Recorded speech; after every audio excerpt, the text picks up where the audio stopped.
ক্ষমতায় যারা থাকেন, আগে ছিলেন বা বিভিন্ন সময় থাকে, বা যারা ক্ষমতাশ্রয়ী যাবে, তারা নিজের স্বার্থের বাইরে অন্যের স্বার্থটা অনেক ক্ষেত্রে দেখে।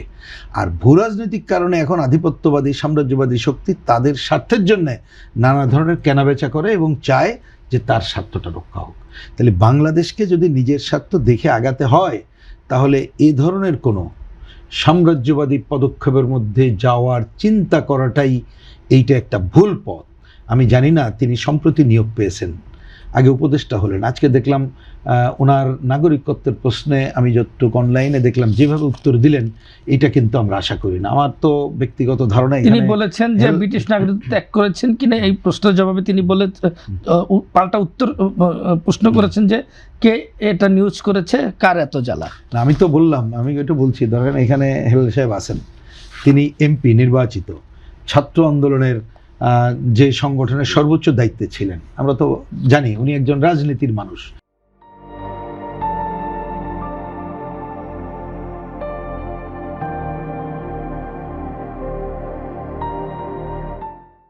উনি কেন, ওনার জুনিয়র হোক আর সিনিয়র হোক, কোনো রাজনৈতিক লোক হলে এইভাবে উত্তর দিতেন কিনা আমি সন্দেহ করি। উনি স্পষ্ট করে তো ওনাকে বলতে হবে। যে আলোচনা হচ্ছে যে ওনাকে জিজ্ঞেস করা হয়েছে ভাই নাগরিক কিনা, উনি বলে দেন যে না রে ভাই নাগরিক না তো না, এবং থাকলে উনি আমি পরিত্যাগ করেছি। উনি আরেকটা জায়গায় উত্তর দিয়েছেন আমি তো বাংলাদেশি, আর এই কথাটা তো বাংলাদেশি কিনা তাকে তো জিজ্ঞেস করে বাতিল করতে বলে নাই। তো উনি তো যে কথা বলেছে স্পষ্ট উত্তর না দিয়ে উনি পাল্টা আরেক ধরনের যে কথা বলেছেন, এইটা যেমন আমি প্রসঙ্গ করে বললাম, কিন্তু আমি জানি না, আমি বরঞ্চ এটা জানতে চাই, যদি হেলাল সাহেব বলতে চান উনি বলতে পারেন, না হলে এটা নীতি নির্ধারণী ব্যাপার। বিএনপি কি এই জায়গায় পা দিচ্ছে কিনা মক্কা চুক্তির নামে, এইটা একটা ভয়াবহ ঘটনা হবে। ইতিমধ্যে বাংলাদেশ ওইখানে করিডোরের রক্ষার নামে যেটা হয়েছে আমরাও মনে বলেছি এইটাও যথাযথ হয়নি।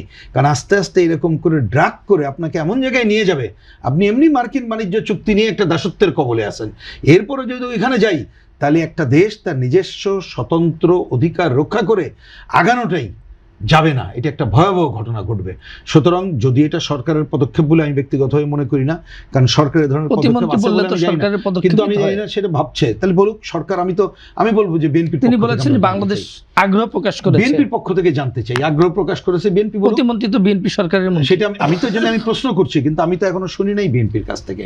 কিন্তু এইটার জায়গাতে যদি কেউ এরকম আগ্রহ চিন্তা করে থাকে কোনো লোক, আমি বলবো তার ফিরে আসা দরকার, না হলে বাংলাদেশকে এ ধরনের ভয়াবহ সংকটে ফেলে দিলে সে দায় কিন্তু এই সরকারকেই নিতে হবে।